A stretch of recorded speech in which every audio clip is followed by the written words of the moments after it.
Hi, everyone, and welcome to today's webinar, 10 Coaching Skills Every Leader Should Master with presenter Hallie Crawford. Thank you for taking the time to join us today. My name is Sarah Baker, and I'm the Associate Director of Professional Development here at the Emory Office of Alumni Engagement.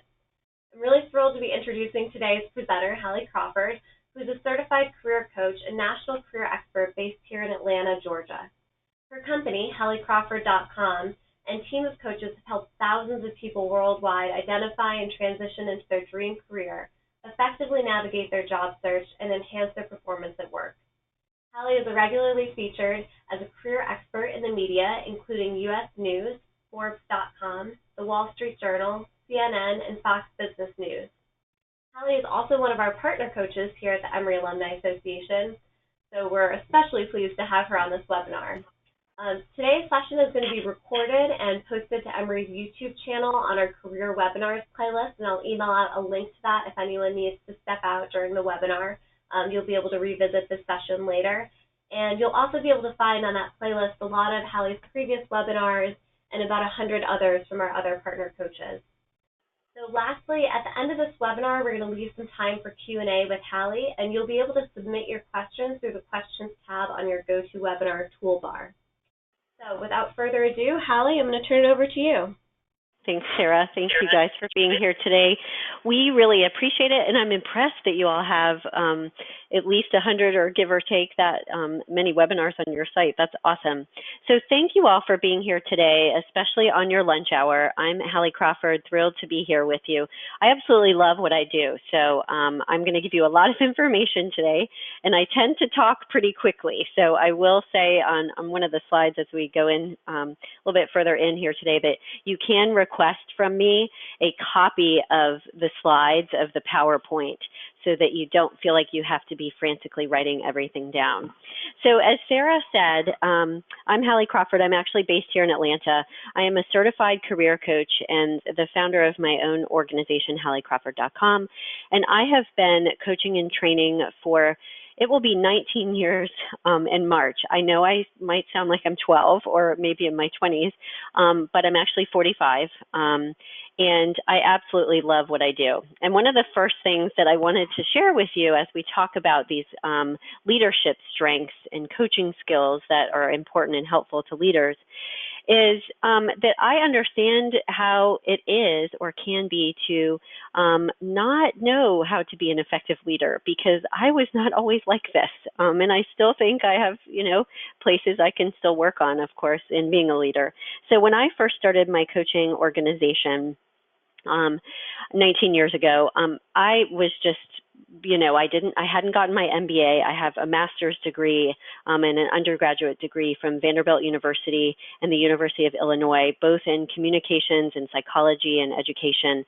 But I didn't know how to manage other people, much less, lead people. And through the course of my coaching career, coaching people as well as past experience that I had before I became a coach, and learning about these different tools, it's become a lot better. And I've learned how to help managers. And so if you're a manager on this call today, this will be for you.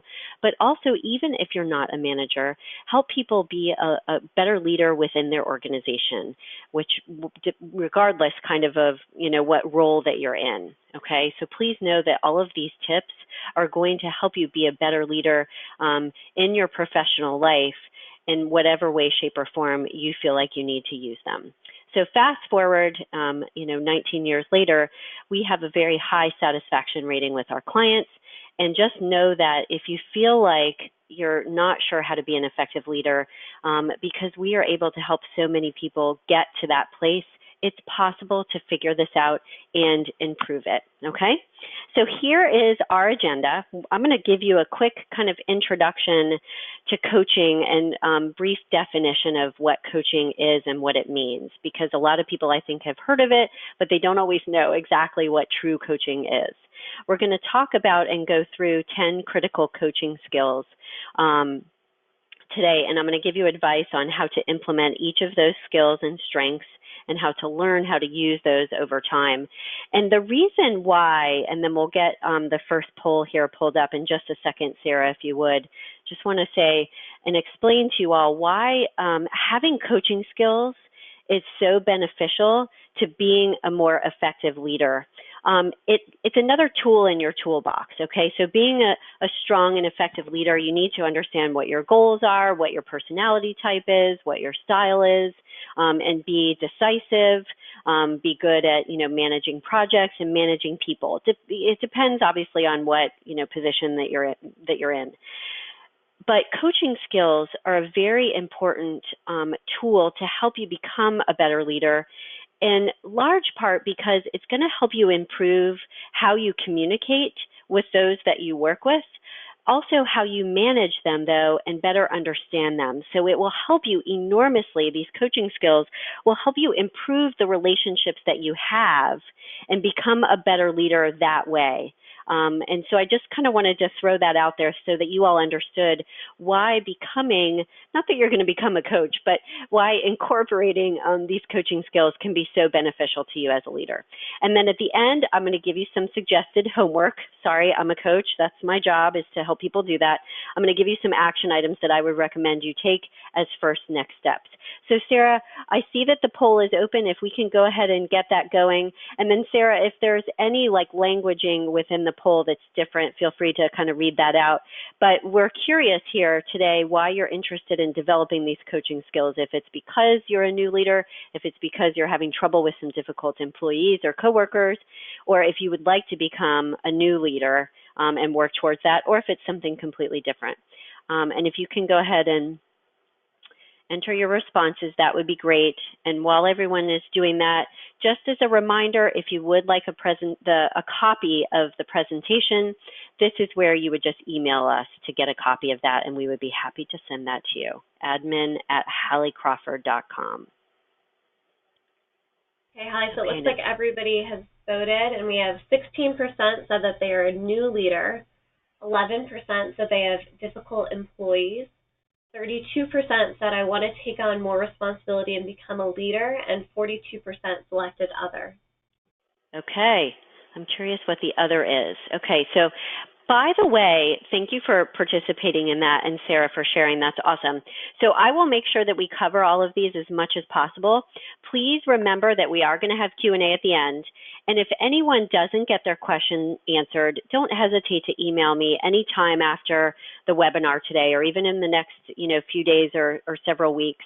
You would just email us at admin@halliecrawford.com, and it will get sent over to me. I'd be happy to answer your questions depending on your scenario, okay? But I love that there's enough people here and a lot of people that want to become a new leader. That's awesome. All right, so I'm not going to read this slide to you, but just to give you kind of a sense here in terms of introduction to coaching.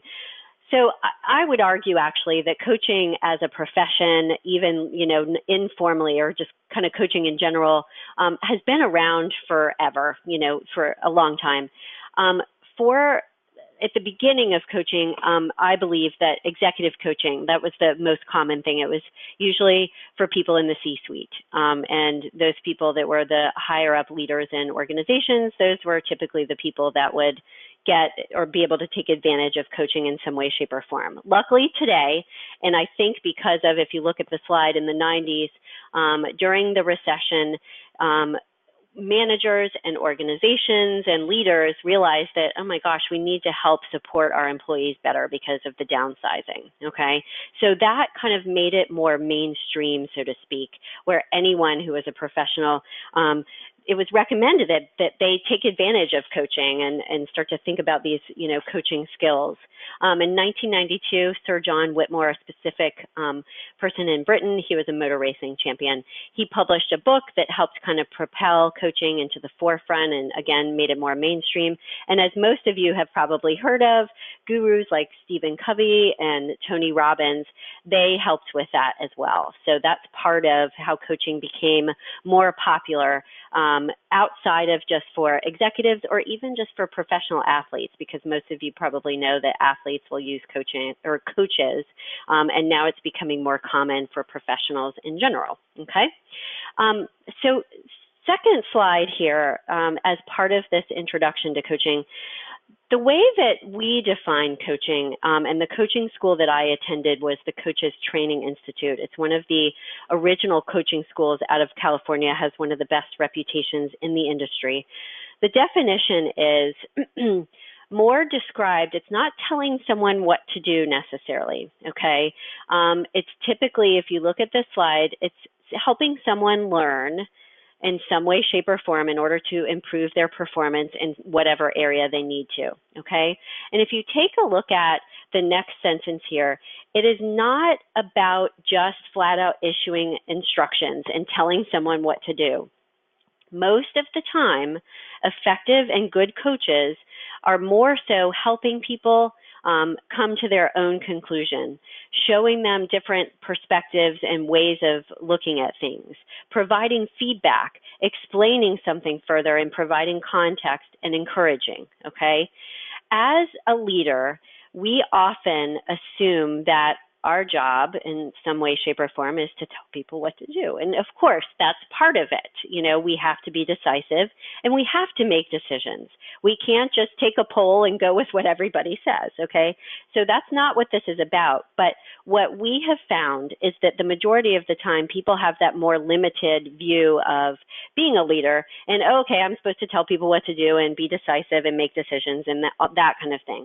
And just as in human nature, what we're used to, I think, when a friend comes to us, you know, and asks for advice on something, are just in human nature, just kind of what we normally do, our go-to is, oh, okay, well, let me tell you what I think you should do, and give them advice or commiserate with them, that kind of thing. That's normal.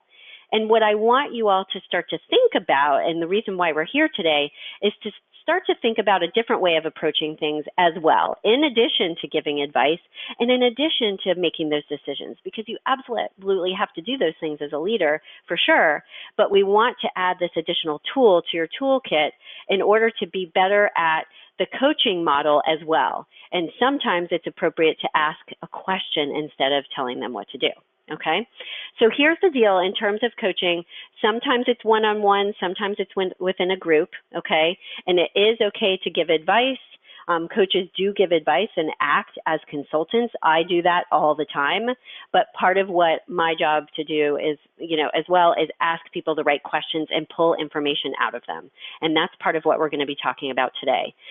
What coaching is and what it's not. It is a method to provide guidance to clients or employees or your teammates, okay? To try to work towards empowering them sometimes to find their own answers.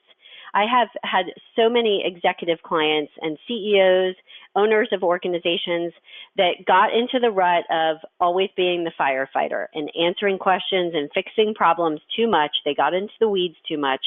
And then they have to kind of back out of that and change the culture of the organization to try to empower their employees to find their own answers and figure things out on their own when needed, okay? So this is why this piece is important as a leader, is to try to develop your employees and your teammates as well, to try to empower them to find their own answers when it's appropriate to do so.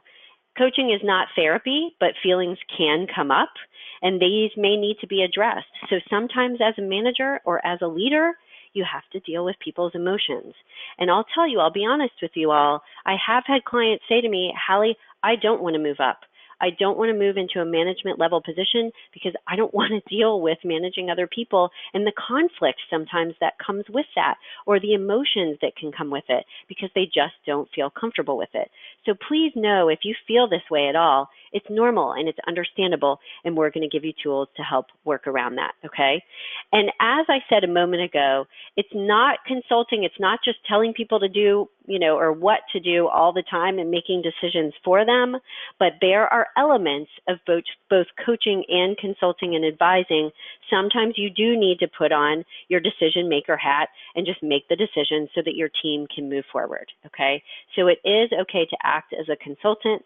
You just want to make sure that we develop this coaching muscle as well, so that that is not your default and not the thing that you always have to do. You have other tools in your toolkit, okay? So these are the 10 critical coaching skills that we are going to cover today, okay? And these are foundational skills for coaching. So if someone comes to us and, they're like, okay, Hallie, I want to kind of get better at being just a coach in my professional life, not becoming a coach full time, but get better at these coaching skills, these are the 10 that we assert are the most important to help you get started, okay? And they're also, luckily, relatively easy for most people to adopt, to just kind of dive into the process of it, okay? So we are going to go through all 10 of these as we progress through the PowerPoint today, and I'm going to give you advice on each piece and kind of action items that you can start taking, okay? All right, so the first one is creating a safe and courageous space. So this is very coach-like language, the safe and courageous space. So I'll explain what this means just in your professional life so we can kind of bring it down to earth a little bit more. So one of the things I want you to think about is why this is important and how we can create like a safe space for our coworkers, for our employees to be direct and honest with us and share what's going on with them so that we can have that improved kind of open relationship. So why is it important? It's important for your employees and your teammates as a leader to feel kind of safe with you, so to speak. And what I mean by safe is, that if they share something with you in confidence, that you'll keep it that way. Or that it's safe to share an idea with you, that you're not going to poo-poo it and just, say it's terrible, that it's safe to, talk with you about things and, share ideas or restructure something. So you want to come across as a leader who is open to feedback and input, and you develop that trust with the people that you work with, okay? And this is why it's important to have a safe space, so to speak, and create that for the people that you work with. We say also a courageous space because this is part of empowering them to grow as professionals, and as a leader, you want to demonstrate that you are able to help motivate and empower the people that you work with and who work for you, if that's the case, to help them grow professionally. That's an important part of being a leader. So one of the things I want you to think about right now, and start to write this down for me, is what makes you personally willing to be open with someone. Just start to think about that right now. I'm going to give you some ideas as we go here, okay? But what makes you be more willing to be open with someone? Is it because you have established trust with them? Is it because you know that they're not going to share what's going on with other people? Is it that they have shared something and been vulnerable in some way with you? Whatever it is, I want you to start to think about that, because those are things that you can start to incorporate into being a better leader. And our second poll on the next slide is actually going to poll everyone about what makes you more willing to do that, okay? So as part of the advice here, in order to create this kind of space, though, with them, it's important and really good to structure your relationships a little bit more, conversations, one-on-one, and even meetings with people so that they understand kind of what the ground rules are and what you're trying to accomplish, okay? So when we start with a coaching client at the very beginning, we have agreements that we set up with them in advance of getting started with them to help set the stage and ensure that we are going to have an effective working relationship. So we agree to confidentiality with them, okay? And I put a question mark here because this is going to depend on the scenario, whether you need to tell someone that you'll keep what they're saying confidential or not. If it's something that you're going to have to share with HR, you can't say that to them. So that's why that's going to be on a case-by-case basis. But one of the things we encourage you to do to create this kind of safe space, so to speak, is as a leader, be willing to explain your style, your strengths, and what your desires are from them as a leader, okay? Don't just assume that everybody's going to figure out that you want to communicate with, you want them to communicate with you in this way, or that you learn better by, seeing something in writing versus talking about it. Talk to them and explain who you are as a person and as a leader so that they can better understand how to work with you. And they're going to be more comfortable working with you as a result because they're going to know what to expect. Be willing to be vulnerable or open when it's appropriate. Sometimes it is, sometimes it's not. When I worked with a CEO a long time ago in Idaho, one of the things he said is he was intimidating to his whole organization, and he kind of got that feedback from somebody. He had a sense of it, but he got the direct feedback from someone about that. And in his next sales meeting, he told them a story about early on in his career when he totally bombed a sales call. And that made him seem more human to them, more accessible, and it started the whole process of him changing the culture of the organization so that they saw him as someone that they could come to for advice and also, if they had an issue. Establish goals for the conversation or the meeting or the project. Make sure that goals are really clear. This creates a safe space as well because everyone knows kind of, okay, what's my role here and what are we trying to achieve? And then finally, when you're talking with people, check in with them. Is there anything urgent they need to talk about? Check in regarding their feelings about things sometimes too, not just about tasks. This does not mean go around and talk about feelings all day long. That's not what I'm saying. But check in with sometimes, people. So how are you doing? Like, how are you feeling about this project? Is it going well for you? Are you motivated by it? Check in with them. Find out what their values are and what motivates them. That will help you encourage them and tap into that motivation, okay? Second slide here, still on structuring the relationships. One of the other things that you want to do to create that safe space is gut check kind of the energy of someone else. Like, what are they not telling you? How do they seem to feel, even if they're telling you something different? And be willing to ask them about it. Hey, you're saying this, but I get the sense that this is going on for you. Is everything okay? Like, listen to your intuition and do a gut check of energy, not just being focused on tasks all the time, okay? Both are important. The second thing here is tell them in advance. So one of the things in terms of managing conflict or difficult employees or having to deal with touchy subjects with people on a regular basis, I always suggest to people, if you need to talk to them about something touchy that may be kind of a difficult conversation, let them know in advance and ask permission to do so. Hey, I need to meet with you today, and I need to talk to you about something kind of touchy. Is it okay if we set a time to do that? Okay, fine. Or if that's going to freak them out before the meeting even starts, it's okay to say at the very beginning, like, look, I've got these things that we need to talk about today, but I have some feedback I need to give you, and it may come across as not as positive. Is that okay with you? But I need to be honest and direct. It's not that you're asking their permission like you're not going to tell them, because especially as their manager, you got to tell them some things. But it's more just kind of floating that out there to kind of let them know that you do care. Is this an okay time to talk about it, or is it not? So asking permission in that way. The other way to create this safe space is not always just telling them what to do, but asking questions. Tell them that you will give them feedback. So as their manager, for example, let them know up front, like, hey, part of my job is to give you feedback. So I'm going to do that. I'm going to do it in the most constructive way that I possibly can, but I just want to let you know in advance. I'm going to do that on a consistent basis. Is that okay with you? And what's the best way for me to do that? Do you want to do it in a formal meeting, or is it something, just kind of along the way? Ask them how they would prefer to get feedback and let them know you are open to it as well.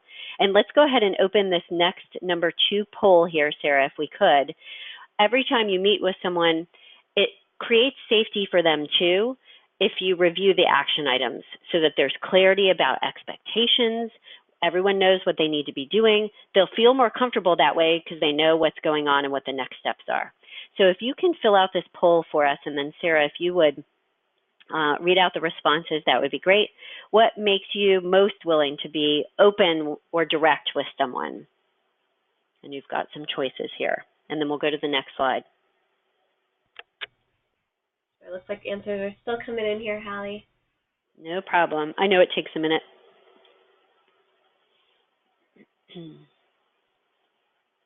Okay, so it looks like 50% of our audience said trust, 11% said empathy, and 39% said having the other person be open with me. Okay, good.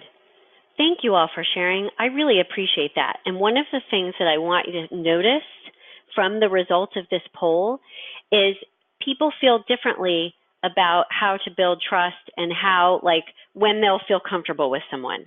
And so part of your job as an effective leader, and then I'm going to pull up the next slide here, but part of your job as an effective leader is to understand how different people will feel safe with you, because one person will feel safe because of the empathy, but another one will feel safe because you've been vulnerable and open with them. And you know what? In some cases, you can ask them, what do you need in order to feel like comfortable with me, and establish that level of trust, okay? So it's okay to ask, and just remember, keep this in mind, that everyone is going to be a little bit different. Let's go to number 2 here. There are 3 levels of listening that effective leaders need to start to pay attention to and develop for yourself, okay? So level 1 listening is your own inner voice. I'm hungry. I'm sick of this meeting. This is boring. We're not getting things done like we need to. Whatever it is, that self-talk that you have, okay? Level 2 on the slide here is focus listening. It's listening to the other person and exactly what they're saying, listening to each word, but also the nonverbals and the nuances, the things that they may not be telling you, how it's coming across, okay? Leaders need to be at level 2 and also at level 3. I'll show you level 3 in just a second, but you need to be paying attention to what's going on with who you're talking to, the energy level as well of the room and what's going on with them. That's level 3. But the point is, if you ever find yourself kind of falling into the level 1 listening, okay, and you're just focused on what's going on in your own head, you're missing stuff that's going on with that other person. And to be an effective leader, you've got to get back over there with them, okay? So level 3 listening, and this is global listening. Global listening is basically the energy that's in the room between either the two of you or what's going on in the room. So you also want to kind of gut check, especially like in a meeting, like, how's everybody seeming to feel about this? Is it really, really tense? And it may be appropriate to call that out in the group. It may not be appropriate to call it out because it has to do with one person, within the meeting. You call them aside later on. Whatever it is, you at least, at a bare minimum here, you want to get better at this global listening, okay? And the way to do this is to quiet yourself down a little bit, even if you're leading the meeting, obviously still talk, but just kind of still your body and slow things down. You'll start to notice what's going on with other people when you don't talk as quickly, you speak more deliberately, and you start to pay attention to what's going on in the room, okay? If you need to slow other people down and say, wait a second, I think we need to talk a little bit more about that point that you just brought up, whatever it is, bring things up as needed. It's okay in some cases to interrupt people, especially if you're the leader of the meeting, and guide them a little bit. And in some cases, the way that you can understand and do better listening or more effective listening, understand what may be going on in the room, is you can ask a question rather than telling them what to do, okay? So think about this level 3 listening, and let's do the third poll, Sarah, if you could bring that up. How many feel they have effective listening skills? And what I mean with this poll, everybody, is kind of base it on, these 3 levels of listening that I've just introduced to you. Based on these, how good do you think you are at effective listening? And while we do the poll, I wanted to tell you there's actually an effective listening scale and worksheet that we have. Please feel free, if you feel like this is one of the areas that you need to improve, please feel free to email us at admin@halliecrawford.com. Again, same email address throughout the whole thing, but feel free to email us and I'd be happy to share that with you.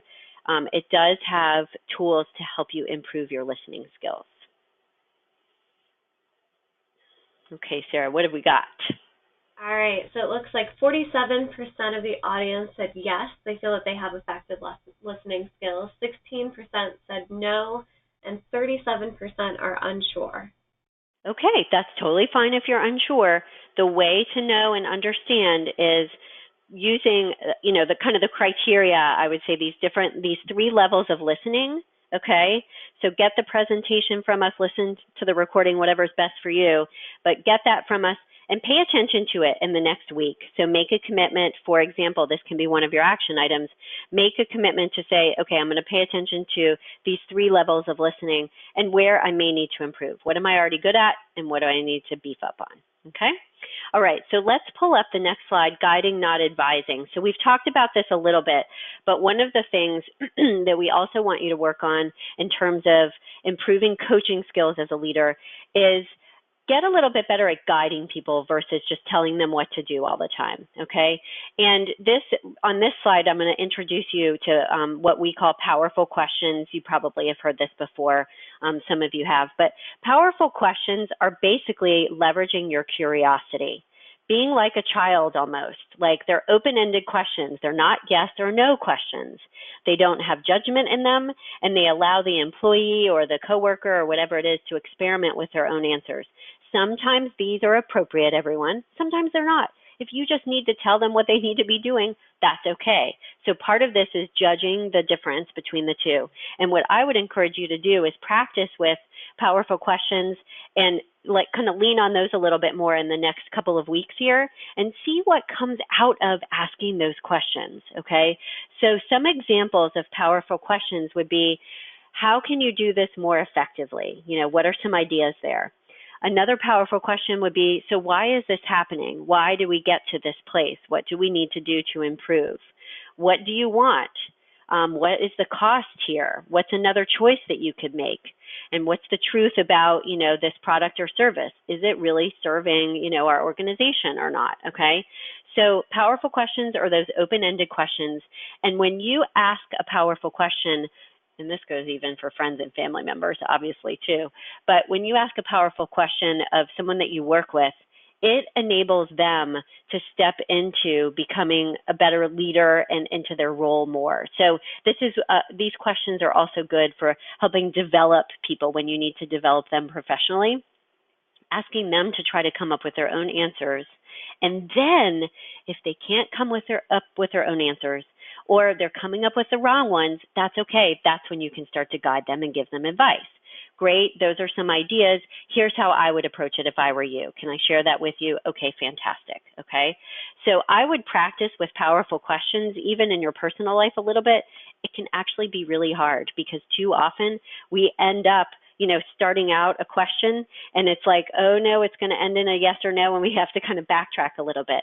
So powerful questions can help develop your relationships enormously too, because they will help build trust, because you're asking their opinion and you're asking them to step up to the plate, okay? Tip number four is self-management.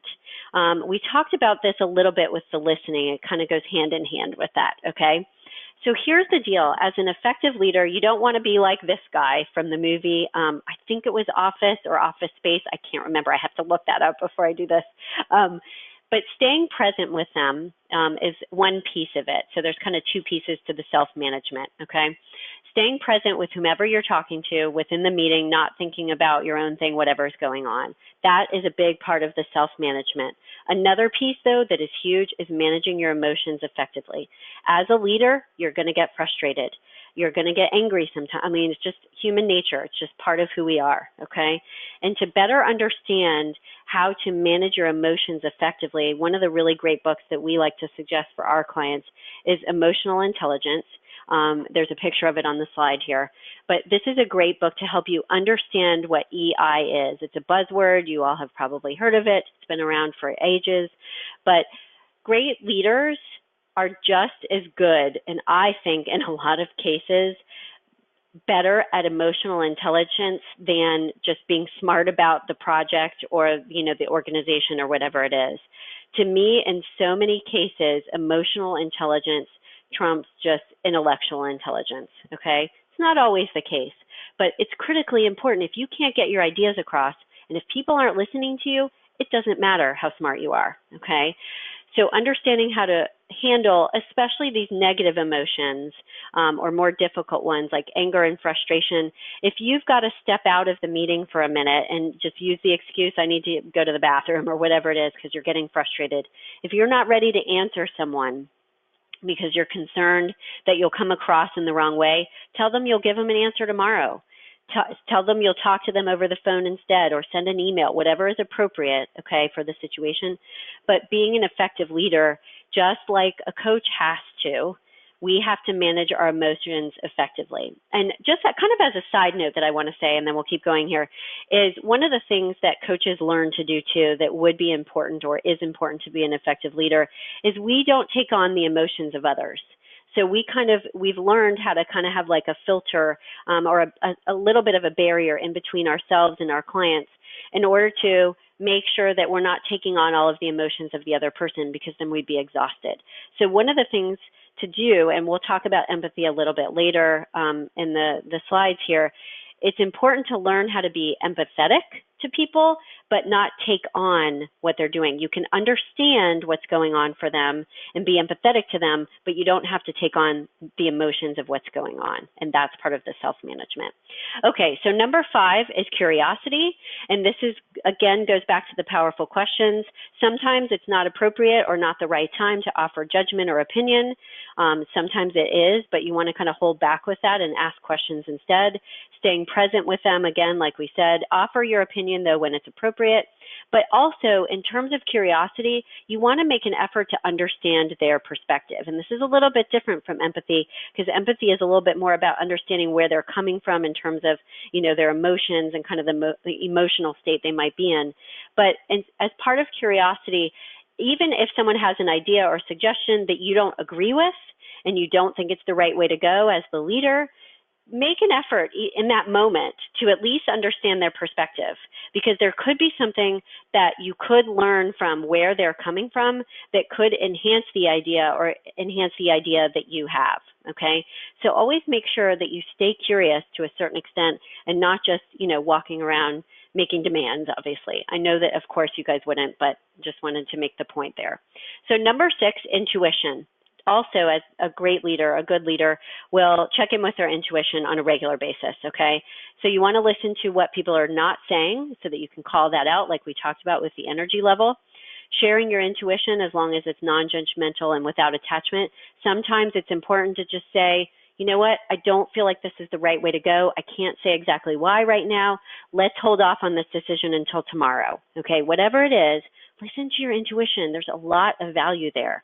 Okay, and when you're sharing your intuition with others, after you've kind of sorted it through, the way that you can share it, it could be a feeling that you have. It could be words that you're using or an analogy that you're giving. Whatever it is, go ahead and get, like, I guess the best way to describe it is we all have intuition, you know, a gut sense of things.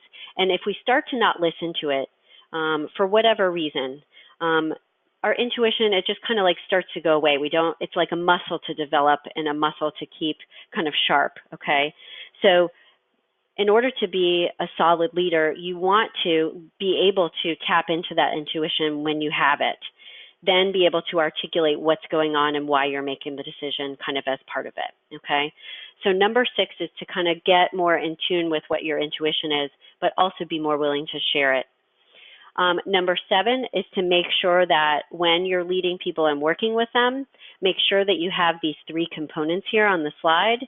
You can suggest action items to them to follow up with what, you know, the meeting that whatever it is you've just discussed.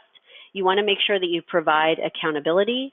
And also, though, the main thing I wanted to say, everybody, from this slide is sometimes it's not like with your employees, it's not about just telling them to go take some sort of action. Sometimes you're asking them to think about something they need to learn and understand, or adopt a different perspective on how to approach their sales, for example, okay? So sometimes their action item is going to be something that they need to go think about and read about and come back to you with. So just keep that in mind as a leader when you're coming up with action items for people. It can be tangible things, but it also can be kind of thought-provoking things that they need to learn about, okay? As we progress here, and we'll get to these next few here, I wanted to mention that I'm happy to offer a strategy session to anybody who's on the call today or listening to the recording. If any of this feels overwhelming and you're like, oh my gosh, this is a lot to, you know, digest, please know that I'd be happy to chat with you for about 15 to 20 minutes about any goal or anything that you need help with, whether it's related to this or something else. Because I also realize that while we give kind of, you know, advice in these presentations, a lot of times people have very specific questions and specific scenarios that they need help with. So please feel free to reach out for that. Happy to do it. All right, number 8 is empathy and developing that empathetic perspective. It's understanding other people's thoughts, their feelings, and condition from their point of view, okay? So imagining where they're coming from This goes back to talking about, trying to understand their perspective. Empathy also adds, try to understand how they might be feeling. Do they feel like they're in over their head because this is brand new? You need to help them with some of their beginning action items then, and you may need to bring that up to them versus forcing them to do it because they may feel scared or nervous to do so. So developing empathy is really important. This slide shows you, as a leader, what the 4 needs of followers are. Okay, so this is a model from a consulting firm that we think very highly of. The 4 needs of followers are these, okay? Trust, compassion, stability, and hope. I'm not going to go through this whole slide here. They're very straightforward, but one of the things that you need to understand as a leader and develop for yourself is to develop this empathy to know when it's time to build trust with a specific employee or with your team, when they need a little bit of hope because perhaps they just got bought out, the company did, and they don't know what's going to happen. That's when you need to go back to this and give them that hope, compassion, and stability, okay? And these are the subsets of each one of those, okay? So followers of any shape or form, meaning whether they're employees or even just like if you're leading a team, these are the needs of followers, and it's your job as the leader to help them get these needs met, okay? Tip number 9 is to recognize other people's strengths and leverage them within your team. This is the way that you can identify and help other people identify what their strengths are. So this can help you develop others as well. So this SIGN model, everyone, is from the Gallup organization that does the Strengths Finder assessment. This is from one of the books that they have published. And these are the signs, basically, of a strength. So when someone is successful at doing something, obviously that means that's a strength for them. When they have an instinct for it and like that's their go-to, they always want to approach a project this way, that's one of their strengths as well. When they're growing as a result of building upon that strength, and afterwards, if you can tell that some of your teammates or employees, when they perform a specific task or work on a specific project, they're really excited and it feels like they're just in the flow, that's a sign that that's one of their strengths. We would encourage you to have other people think about this, if you have employees, to better evaluate what their strengths are. But as a leader, you need to understand not just what the people's strengths are that work with you and for you, but how can you integrate them together and help them explain what their strengths are to each other so they can form a great team, okay? And then tip number 10, and then we'll get to the Q&A here, is to develop your own unique leadership style. So you have to also remember that all great leaders are all completely different. Everyone has a different leadership style, and one is not better than another necessarily, okay? So you have to think about it as what is your unique style based on what's on the slide here, what your strengths are, what your soft skills are. You have a very strong work ethic, you're very detail-oriented, whatever it is, what your values are, what's really important to you in terms of your professional life, and how does that play out in the way that you lead your team and other people, and also your personality type. Are you more introverted or extroverted? If you're more introverted, tell people that, or the other way around. Let them know who you are as a leader so they can better understand how to work with you, and that will help develop the trust as well. And also, are you more creative or structured? These are just some examples to think about what your style is and would be as a leader based on who you are as a person, okay? And finally here, we'll get to the action steps after this next slide here. This wheel is from Development Dimensions International. It's a management consulting firm. These are what they assert are the top 10 leadership skills that are most important in this day and age. We highly encourage you to fill this out so that you can start to understand where your strengths are as part of developing your style and your unique brand as a leader, okay?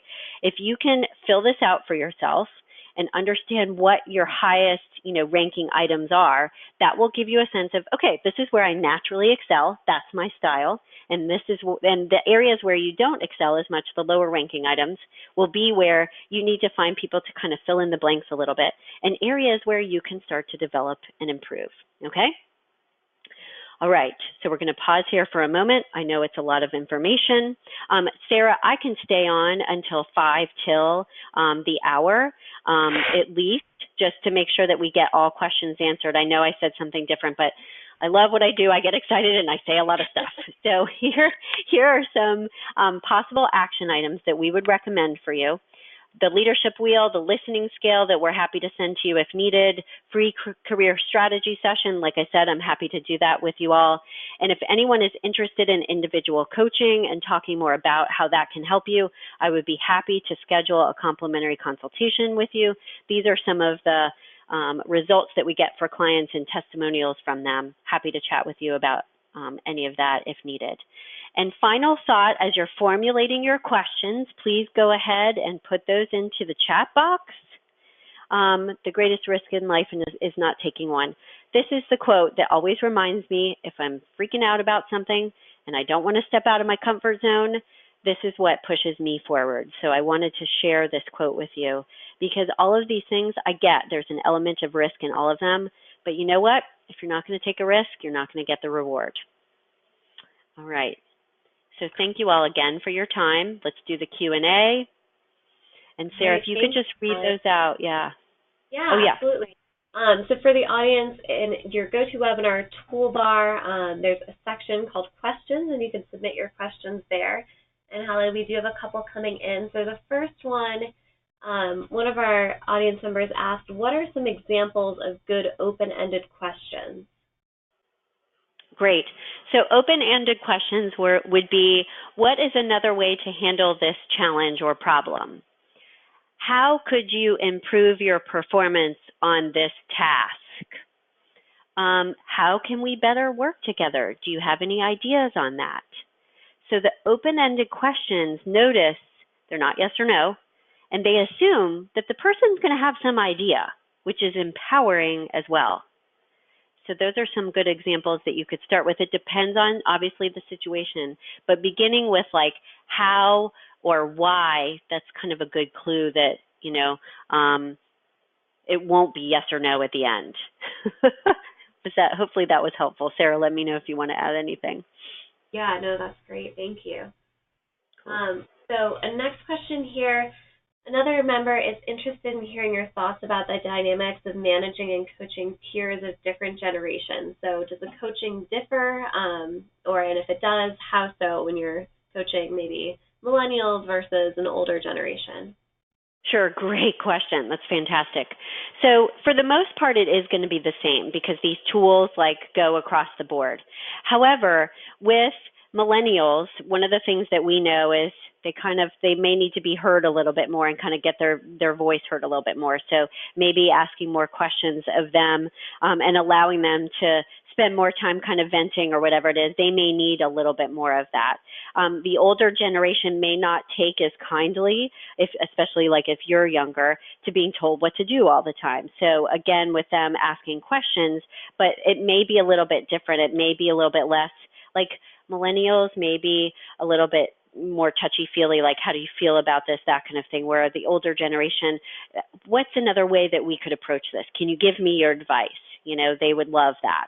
So those are like very specific examples. I think it mostly depends on the person and what their style is, the person that you're talking to. But in general, when you're using these tools, always use them, but you may need to use them in slightly different ways depending on the audience that you're talking to. Great, thank you. So one other question here. It says, as a new supervisor, how do I best set the tone for a long-term coaching and advisory relationship? As a new supervisor, how to set the tone. Okay, so one of the things I would do is to establish the trust and kind of the safe space. And the way to do that would be to come up with structures and agreements about how you all work together effectively. Come up with even a team charter. If you Google team charter, I actually have a team charter sample. So by the way, if anyone wants that, please just feel free to ask me for it. But if you come up with agreements, like I said at the beginning about, okay, what's the best way for us to communicate and how frequently and how do you best learn and what are your goals for this role and what motivates you the most? Asking the questions about who they are as a person, how they prefer to communicate. Of course, you get to, make the decision at the end of the day based on what's best for you. But asking these kind of big open-ended questions about how you all can work together effectively would be the first thing to do, because that will establish trust right out of the box that you value their opinion and you value their work style as well. And it will help you set up positive ways that you guys can work together too. And you have these agreements, like how are we going to handle conflict? You have them up front so that when the conflict comes around, because it will, you will have set the stage for how you want to handle that effectively. Hopefully that answers. Yes, thank you, Hallie. We have one more question. So this one is from Brittany Void. She said, what are the best strategies for dealing with difficult employees? So perhaps those employees who might not see the value in the coaching or respond as quickly when you are asking them those open-ended questions. Sure. If they can't answer right away, you can say, why don't you think about it and get back with me tomorrow? If they're resistant to the questions, you can just ask them, like, so is that the wrong question to ask? Is there a different way that you want to approach this? Like, kind of hold their feet to the fire a little bit about what's really going on in their head.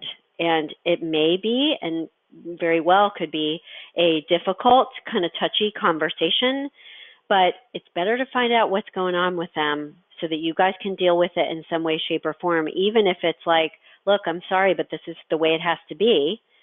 Then at least they've kind of aired their grievance or whatever's going on. So invite them to be honest and direct with you.